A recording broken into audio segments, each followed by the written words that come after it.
Hi everyone, it's a delight to be here today with a load of people from NYRO. So we've got Diane, the administrator, we've got Chris, the musical director, and we've got Jenny and Katie, who are NYRO members. So thank you all for joining the call and talking about NYRO. So for those of you who don't know, NYRO is the National Youth Recorder Orchestra.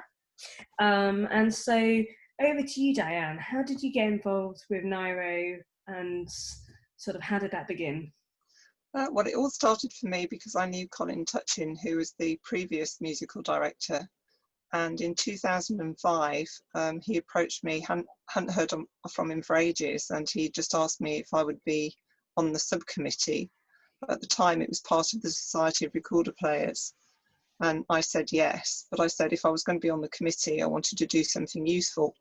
So I started out doing house staff at the residential. My first one was in 2005 at Millfield. And then in 2009, I took over from Naomi Wellings, the previous administrator, and I've been running it ever since. Great. And you've been doing a fantastic job. I think NYRO's it's really flourished over the sort of last sort of 10, 15 years, hasn't it, in terms of members and people coming along to the open days and the playing days. Yeah, it's definitely building. We started running the playing days just before I took over, and they used to be just one a year in Birmingham or London, and now I run 8 every year, or 7 or 8 every year. So try and get around the country as much as possible, everywhere from Bristol or Exeter to Aberdeen. So great stuff. And so Chris, for those of you who don't know, you teach at the Northern at Chet's and at Birmingham Conservatoire. But as well as a recorder player and a very proficient one at that, you're also a conductor. And I believe you studied conducting in Barcelona, where you're That's correct, yes. Basking in the sun. I'm very jealous. Mm-hmm. Yeah, so how important do you think it is, something like NYRO, for recorder players who obviously just don't get that orchestral experience? I think it's very useful in the sense that it was actually Pamela Thorby came to 2014 our course in York, and she came to watch, and she said that had NYRO existed in her day, she would have been a member, and that it does provide an opportunity, if you don't play an orchestral instrument, or even if you do actually, to learn what it's like to follow a conductor, even sometimes a section leader, depending on how big the orchestra is. But NYRO also gives one to a part opportunity. I mean, it's a range of things. So playing in a 12-part ensemble with a conductor, or even without a conductor, and learning when and how to take responsibility, how to follow and how to lead, and how that changes even in one movement of a piece. Yeah. And so Jenny, so you've been on 2 courses and the online course this year. So was NYRO your first experience of sort of playing with others, playing in an orchestra setting? Well, I'd done school orchestras, but they're nothing compared to this really, because they're just a load of people who kind of screech out a couple of notes on a violin. Yeah, whereas opposed to this is people really like-minded coming together and wanting to sort of play and improve. Yes. Yeah. And Katie, so it's your first time this year with an online course, which obviously looked very different. How was your experience with playing with other people? Have you got a lot of experience with that? And how was that different with the online course? I started, with recorder, I started playing together in Manchester Recorder Orchestra. And that's when I first met other recorder players who, you know, they actually liked the recorder and they were pursuing it in a good way rather than just playing the descant. I also played in quite a lot of orchestras like you at school. But I think the ensemble, because obviously everyone's been missing playing together and getting the same experience playing in an ensemble. And when they recorded all the tracks and played it on the computer at the same time, it felt so much more like you were actually playing live with people, because they were actually recorders that were recorded themselves. And I mean, sometimes I even got when you get third notes in your ears, I sometimes got that when we were playing very high pieces, and it just felt much more like you were playing all together again. And you can see them all on your screen. You kind of forget that they're on mute at the same time. That's good. And so Diane, how difficult was it this year to arrange the online course. I'm guessing that was a huge minefield for you guys. Yeah, it was. We'd never done anything like that before. There were all sorts of considerations, practical considerations, like making sure that our internet connections were stable, which is the only reason Chris wasn't teaching on it this year, because he wasn't sure that his connection from Barcelona would be secure and would be reliable enough. And we had to think about all sorts of other considerations, like how long the sessions ought to be. We knew that it's much more tiring being on Zoom than it is kind of face to face, and the concentration tends to be more difficult. And I'm not sure we got it perfect, but we did 3 hours a day of teaching. And then in that time, we split it up so that sometimes they were doing little exercises with 2 people in a breakout room, and sometimes people were all together in their group. And of course, there was a lot of preparation for the tutors as well, because they had to record all the tracks and they had to get all the music. I had to get it all uploaded onto a drive so that people could access it. All kinds of things that we'd never really thought of. But I'm really glad we did it, because we couldn't have a year without NYRO. Yeah, it's fantastic. Well, it sounds fantastic, and it sounds like you had a great time, Jenny and Katie, at the online course.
In terms of sort of repertoire and things like that, how do you go about sort of choosing that, Chris, for NYRO?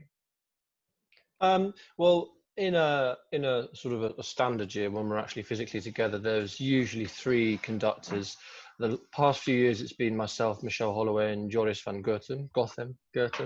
Well, they're not very good at Dutch pronunciations. Belgian. How do you say it, Di? Goethen. That one. Anyway, Joris from Flanders. And we all choose our own repertoire mainly. I think in the past, sometimes there's been themes, or occasionally there's, the musical director has chosen repertoire for everybody. I preferred for the tutors to choose their own music, and we base it upon who we've got. We usually all do a couple of pieces each for everybody together, and then we work with either our top level ensemble, it's called Blockwork, and NYRO and Nitro. That's slightly changing in the future, but we're going to have different levels of ensembles, and the conductor chooses the repertoire. And the idea is to have a range of ideally original compositions, but also some good arrangements, because, you know, obviously there's some very good pieces that do translate well from different formats into a recorder. We've done some Holst from Williams, but there's also quite a lot of very interesting contemporary, as in new music, not contemporary as in avant-garde, music for recorder orchestra, which is useful for the idiom, for the genre. Yeah. Any favourite pieces, Jenny and Katie, Jenny from your previous years and Katie from this year? We did an Alice in Wonderland suite, which was really fun, and because there were a lot of different techniques, and it taught you a lot about more contemporary music, because I'm quite used to just doing Baroque and Renaissance. It's the Curious Suite by Alan Davis. Yeah. Ah, lovely. I guess that's so important as well. There are so many recorder teachers out there who might not be so familiar with some of those contemporary sort of techniques, I guess, and kind of more familiar with sort of Renaissance Baroque. So I guess NYRO is an opportunity as well for players to sort of explore those. Yeah, we do try to give everybody as wide a diet as possible. Alan Davis, as you know yourself as his former student, has produced a lot of repertoire, which is perfect for young ensembles and actually for soloists, which is introducing, you know, new ideas and new techniques. And Curious Suite's one of my favourites as well, Jenny, I have to say. And this year we had an element of folk music as well, didn't we, Katie? Michelle Holloway, who's very keen on folk and plays in a folk band, and she introduced us to different kinds of techniques, Cleansman music and all sorts of different Irish folk techniques as well. So that was a bit different. That sounds great. Yeah, so in terms of sort of NYRO next year, hopefully the plan is, if everything goes back to our new normal, is the plan to go back to the playing days and the residential course as usual? Yeah, I think we'll probably run an online playing day in the autumn term, because the plans are still quite fluid and venues are still going to be difficult to book. So we'll do at least one online playing day in the autumn, possibly a playing day in Birmingham, and then hopefully get back to a full programme in 2021, which will be about another 6 playing days, an Easter course and a summer course. So that's the plan, fingers crossed. Yeah, definitely. And so in terms of people watching who might think, oh, I played a recorder, I'm interested in that, is there any kind of things like they have to play certain instruments? Do they have to be able to play a soprano alto, for example? Just kind of questions like that. We encourage all our players to be able to play on C and F instruments if possible. And it depends on what level you're hoping to play at. If you're hoping to play in NITRO, we don't expect you necessarily to play the bass or read from the bass clef. If you want to play in NYRO, which is the higher level, or blockwork, which is the highest level, then you need to be able to play all instruments and be able to play in the bass clef. But we do have a kind of lower level orchestra with the National Youth Training Recorder Orchestra, where if you can play on a C instrument and an F instrument, that will be sufficient. And in terms of instruments as well, does NYRO have a stock of instruments that can be used? Possibly not at the moment, obviously, but things like basses, great basses and things like that for people who can play those instruments but don't own their own. We do. We have a supply of basses, a couple of plastic ones and a couple of wooden ones. We have 2 great basses and we have 3 contrabasses. So people can try those on the courses. Have you tried those, Jenny? Yeah, I think I did. Yeah, I'm guessing for you, Jenny, trying a contrabass, if you didn't come to NYRO, that wouldn't be something you'd be able to do. No, it's not the thing that you find in a normal music classroom. Yeah. Jenny and Katie, sort of, how would you describe NYRO to somebody who's never been on, who's interested but never been on a course like this? It's definitely worth going on because you gain a lot of experience from it, and you also make a lot of friends because you barely ever come across a recorder player. And so it's really nice to be together with a lot of people. You find you're quite similar actually, because it's quite niche. And the tutors are also amazing, and you get a lot of music too, because it's quite hard to come across a lot of recorder repertoire, because there's a lot out there for flutes and things, and then you kind of scrabble around for recording music. Yeah, definitely. And Katie, the same kind of experience for you in terms of finding recorder players who sort of take it seriously. I mean, you mentioned the Manchester Recorder Orchestra, but obviously before that. Before that, I had my primary school recorder teacher who didn't know how to play the recorder but could play piano. So she taught me, and then when I got to the recorder orchestra, I got a teacher. And then I've always had the same teacher. So going on the course, I got different teaching styles. I've never had that before. And it just makes you aware of different things rather than just thinking about the same thing. And also gets the message through a bit better if you've been ignoring some one bit or one comment all the time. And as obviously with the repertoire, it's great being able to play with other recorder players, because in a recorder orchestra, I feel like in a way it limits you a little bit because you have to include all the instruments. But if you're playing on this course, you can do it for a smaller group where, you know, we played Le Bergamesque, and I really enjoyed that. And that was with just 3 recorders. And I haven't got to do that in the Manchester Recorder Orchestra before. Yes, we do. Even on the ordinary courses, we always run chamber music, so the players can get together in small groups, because that's also a very important part of playing the recorder, obviously. How much do you think playing recorders with recorders kind of brings people's level up in terms of technique? Well, I think any kind of intense period of time spent with your instrument will usually, if it's well managed, will increase technical level.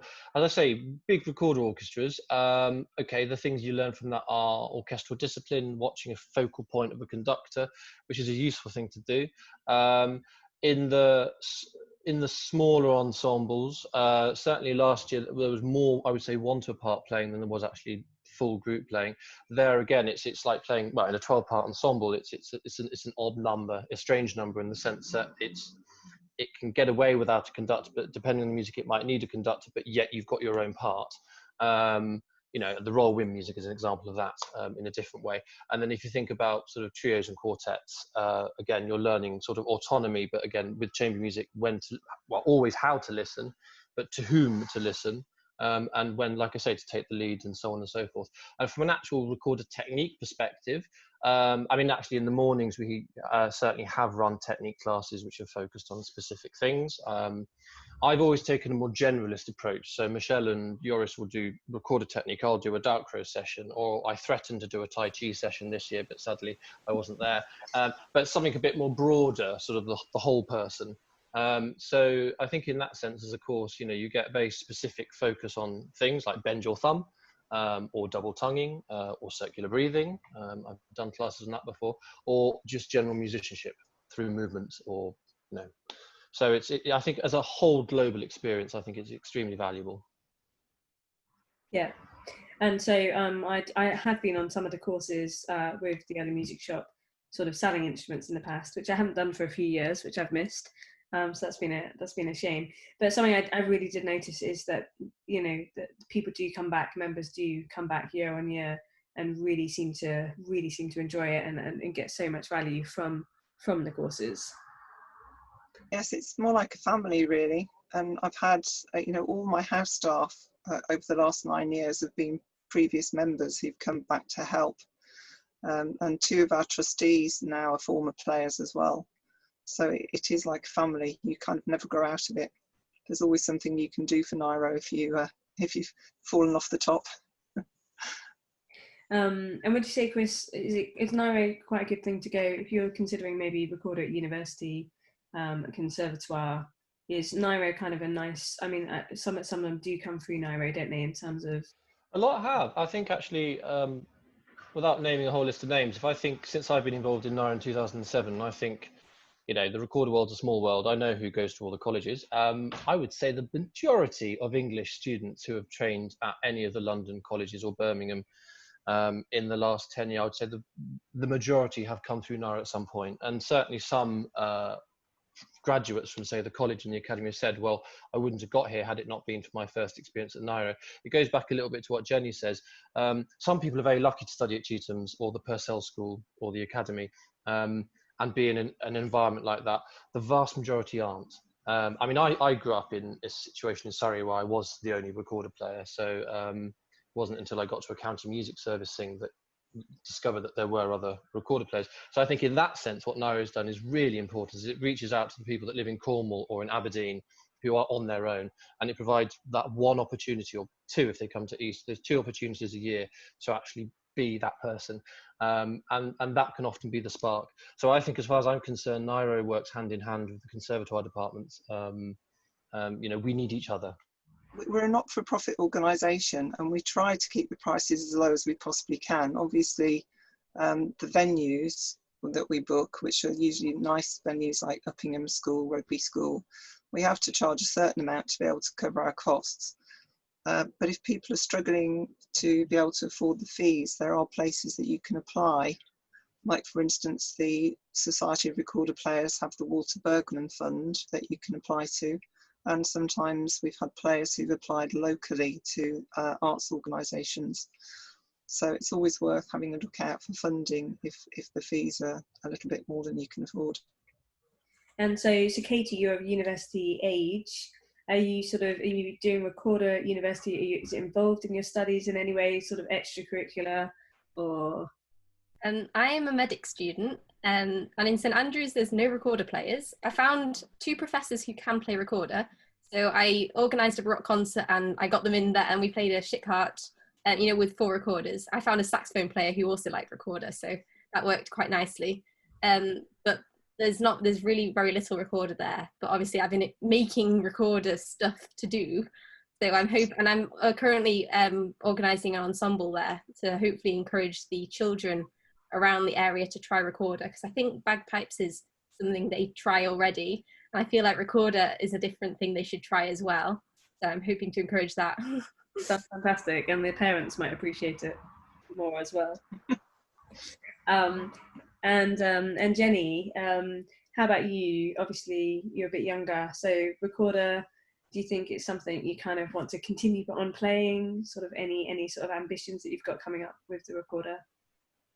Well, I will carry on playing. I don't really have any ambitions. I'm taking it kind of 1 year at a time, just trying to improve my technique and get better, really. Yeah. And is there much at your kind of school for recorder, or not really? It's kind of really NYRO does fill in all the gaps. Yeah, I barely know anybody who plays the recorder. Instead of some people have played the recorder previously, but most people then go on to a different instrument. So it's quite rare that you find somebody that takes it really seriously and wants to come to somewhere like NYRO. Yeah. And how do you find it? I mean, I know how it was when I was growing up, but is the recorder still something that people kind of are quite shocked that you play at school? Yeah. Yeah. It's always, when are you going to go on to do your proper instruments? Yeah, oh yes, we've all had that. When are you going to take up the clarinet? Never. That's a shame. Well, hopefully, with things like NYRO growing and things like the Young Musician, BBC Young Musician with the players, there've now been three finalists, woodwind finalists in the past sort of 5, well, probably 6, 7, 8 years now. So hopefully with that, it's kind of growing more in visibility and popularity. Yeah, I definitely think the profile of the recorder in general, I think there's more acceptance. I mean, there's excellent teaching going on across the UK now, and you've got brilliant teachers both working in music schools and in county music services. But yeah, I think in general the musical community in the UK, or should I say musical establishment, accepts a recorder. You've got, for example, got Taber Debus now, who's got a YCAT position, which is fantastic. That's never happened before. And as you say, students of Barber Law and Taber have got through to the finals of Young Musician.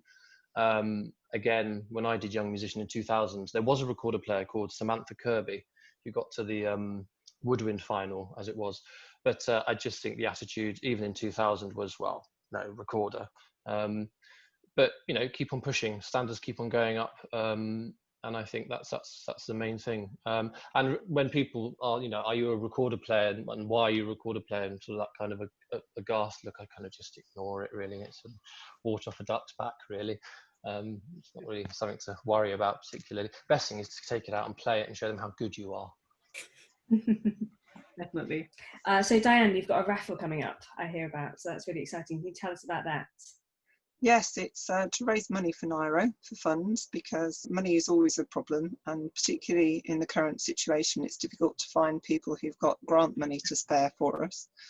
So Uli Burchett from the Society of Recorder Players has very kindly been writing to people asking for prizes, and she's got started off well with 2 dream recorders and lots of other nice prizes. So we're going to be launching that very soon in the next few days, and hopefully raise some money so that we can keep our prices as low as possible and encourage as many people as possible to come along. Or we'll definitely add some early music shop vouchers for your raffle prize. Brilliant, thank you. So we'll add that in. Yeah, so we've been doing a whole month of Recorder 31, which is about us promoting NYRO. This is part of. And Katie has actually won one of our prizes, one of our competitions this week. So she's won an alto recorder, which will be on the way to her soon. But yeah, that was announced earlier this week. So that's great. So congratulations, Katie. Thank you. But it's been lovely to talk to you all this afternoon. So thank you, Diane, Chris, Katie and Jenny, for joining me and for talking all about NYRO. And hopefully some people will be inspired and see how great NYRO is, and hopefully join and see what NYRO is all about for themselves next year. So we'll have all of the links underneath this on this blog post. So yeah, so thank you all for joining me. Thank you very much. Thank you.